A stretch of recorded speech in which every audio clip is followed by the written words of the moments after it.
Telugu Desam party రాష్ట్ర అధ్యక్షులు పళ్ళా శ్రీనివాసరావు గారు తన ట్విట్టర్లో తెలుగుదేశం పార్టీ అఫీషియల్ ట్విట్టర్లో జగన్మోహన్ రెడ్డి, భూమన కరుణాకర్ రెడ్డి మీ కౌంట్ డౌన్ ప్రారంభం రేపు ఉదయం 10 గంటలకు తిరుమల గోశాలకు రండి తేల్చుకుందామని ఆయన చెప్పటం జరిగింది. దానికి సమాధానంగా నేను పళ్ళా శ్రీనివాసరావు గారు మీరు పంపినటువంటి సందేశం నాకు అందింది, నేను ఖచ్చితంగా వస్తున్నా, మీ ఛాలెంజ్ని స్వీకరిస్తున్నా. కాకపోతే మీరు తిరుమల గోశాలకు రమ్మన్నారు, తిరుమల గోశాలకు వచ్చి చేసేది ఏమీ లేదు, ఏ గోశాలకు రావాలనో కూడా తెలియనటువంటి అజ్ఞానంలో ఒక రాష్ట్ర పార్టీ అధ్యక్షుడు, అది కూడా ప్రభుత్వంలో ఉన్నటువంటి వ్యక్తి ఈ రకంగా ట్విట్టర్లో పెట్టడం అన్నది భావ్యం కాదు. అలాగే గోశాలకు వస్తే ఇప్పుడు బ్రతికున్న గోవులు కనపడతాయి, చనిపోయిన గోవులు కనపడవు.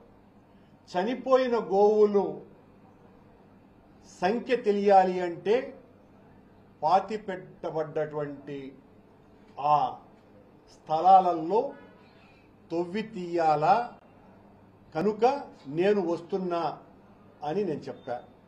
ఈ రోజున రాత్రి అర్ధరాత్రి నుంచే మాకు సంబంధించినటువంటి నాయకులను, మా మేయర్ దగ్గర నుంచి కార్పొరేటర్లని, ముఖ్యమైనటువంటి నాయకులను, కార్యకర్తల్ని అందరినీ కూడా హౌస్ అరెస్ట్ చేసినారు. ఛాలెంజ్ విసిరినటువంటి ప్రభుత్వం చేసిన నిర్వాకం ఇది. రాత్రి నుంచే నా ఇంటిని పూర్తిగా పోలీసు వాళ్ళు తమ అధీనంలోకి తీసుకున్నారు. దాదాపు 50 మంది పోలీసులకు పైగా, అందులో 3 సిఐ స్థాయి అధికారులు, చంద్రగిరి డిఎస్పీ గారు కూడా నాకు తెలిసి ఉదయం నుంచి వాళ్ళు నా దగ్గరే ఉన్నారు. మీరు ఎక్కడికి బయటికి వెళ్ళటానికి లేదు సార్ అని. నేను ఆ ఛాలెంజ్ని స్వీకరించి నిజ నిరూపణకు నేను బయలుదేరితే నన్ను బయటికి పంపించలేదు. సరిగ్గా వాళ్ళు అవతల పార్టీకి సంబంధించినటువంటి వాళ్ళు, ప్రభుత్వ ప్రతినిధులు ఎవరో వచ్చినారు అని తెలిసి నేను ఇంటి నుంచి బయలుదేరా. నా పెద్దలైనటువంటి పూర్వ మాజీ ఉప ముఖ్యమంత్రి నారాయణ స్వామి గారు, అలాగే పూర్వ మంత్రి శ్రీమతి రోజా గారు, నా తమ్ముడైన పార్లమెంటు సభ్యులు గురుమూర్తి గారు, అలాగే మా పార్టీకి సంబంధించిన నాయకులు, మేమందరము కూడా బయలుదేరితే మమ్మల్ని అస్సలు బయటికి రానివ్వలేదు. బయటికి రానివ్వకపోగా మమ్మల్ని అందరినీ కూడా పోలీసు వాళ్ళు పెద్ద ఎత్తున తోసివేయటం జరిగింది. దీని మీద మేము నిరసనగా రోడ్డులో బైఠాయించటం జరిగింది. దీనికి పోలీసు వారు, అందులోనూ కూడా చాలా మంచి పేరు ఉన్నటువంటి అధికారిగా ఉన్న ఈ జిల్లా ఎస్పీ గారు ఇంతకుముందు పత్రికా సమావేశంలో మాట్లాడుతూ, మేము 5 మందిని అనుమతించినాము, కానీ వాళ్ళు 40 మంది రావటానికి సిద్ధపడ్డారని, తెలుగుదేశం పార్టీ వాళ్లను కూడా అలాగే కొద్ది మందినే పంపించినాము అని ఆయన చేత కూడా ఈ ప్రభుత్వం, ఆ నిబద్ధత కలిగినటువంటి పోలీసు అధికారి చేత కూడా అబద్ధం చెప్పించింది. ఉదయం నుంచి నేను, మా గురుమూర్తి గారు, మా నారాయణ స్వామి గారు, అలాగే మా ఎమ్మెల్సీ గారు, రోజా గారు ఈ 5 మందికి పర్మిషన్ ఇవ్వండి అని ఉదయం 8 గంటల నుంచి మేము పోలీసు వారిని విన్నవించుకుంటూనే ఉన్నాం.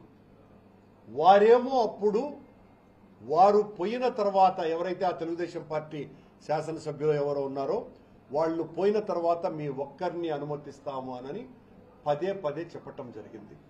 ఇవన్నీ కూడా ఆన్ రికార్డ్ కొన్ని వందల మంది పోలీసు వాళ్ళ సమక్షంలో కూడా జరిగినటువంటి విషయం. మమ్మల్నేమో పంపించకుండా నిర్బంధించి అడుగడుగున ఆటంకాలు కలిగించి మేము 5 మందిమే వెళతామని చెప్పినా కూడా అనుమతి ఇవ్వకుండా ఒక జిల్లా స్థాయి ఎస్పీ స్థాయిలో ఉన్నటువంటి అధికారి చేత, ఒక నిజాయితీపరుడైన అధికారి చేత ఈ రకమైనటువంటి అబద్ధాలు చెప్పించే స్థాయికి ఈ ప్రభుత్వం దిగజారింది.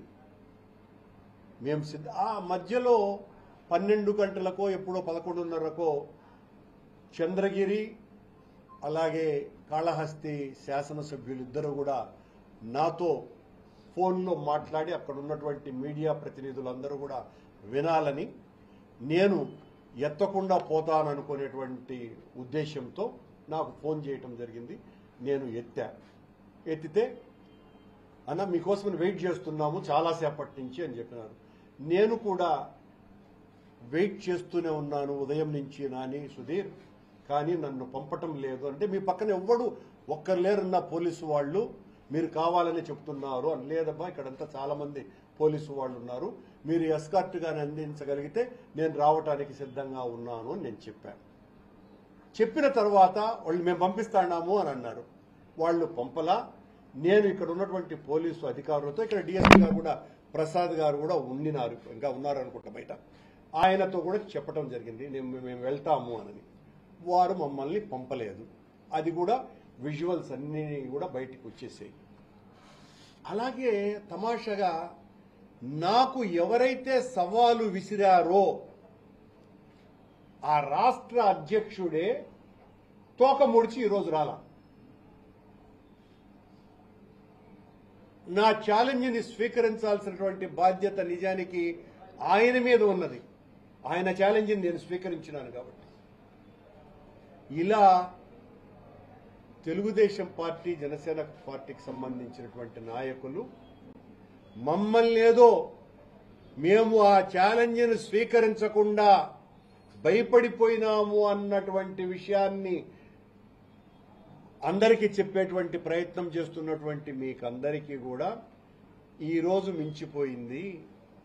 రేపైనా ఎల్లుండైనా మరెప్పుడైనా మీరు ఎప్పుడు చెప్పినా మీ పోలీసు వాళ్లతో నన్ను, మా నాయకులు కనీసం 5 మందిని మాత్రమే మిమ్మల్ని అనుమతిస్తే మేము ఇప్పటికీ కూడా సిద్ధంగా ఉన్నాము.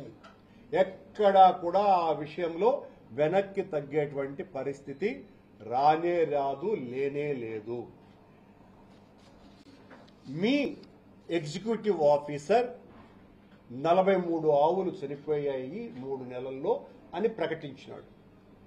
మీ చైర్మన్ 22 ఆవులు చనిపోయాయి అని చెప్పటమే కాకుండా, ఏం మనుషులు చచ్చిపోరా, ముస్లిం 35 కాబట్టి చచ్చిపోయినాయి, నువ్వు ఒక దుర్మార్గుడివిరా, నీచుడివిరా అని నన్ను ఇష్టం వచ్చినట్టుగా తిట్టాడు. మనిషి జన్మ ఎత్తటమే పొరపాటు రాని ఇలాంటి వాడు అని. సరే, స్థానిక శాసనసభ్యుడు కూడా 40 గోవులు చచ్చిపోయినాయని ఆయన కూడా చెప్పినారు. నేను ఏ మాట అయితే చెప్పానో ఆ మాటకు ఇప్పటికీ కూడా కట్టుబడి ఉన్నాను. మీరు ఆ కళేబారాలని వెనక్కి తీయటానికి సాధువులతో గాని, మతానికి, మన రిలీజియన్కి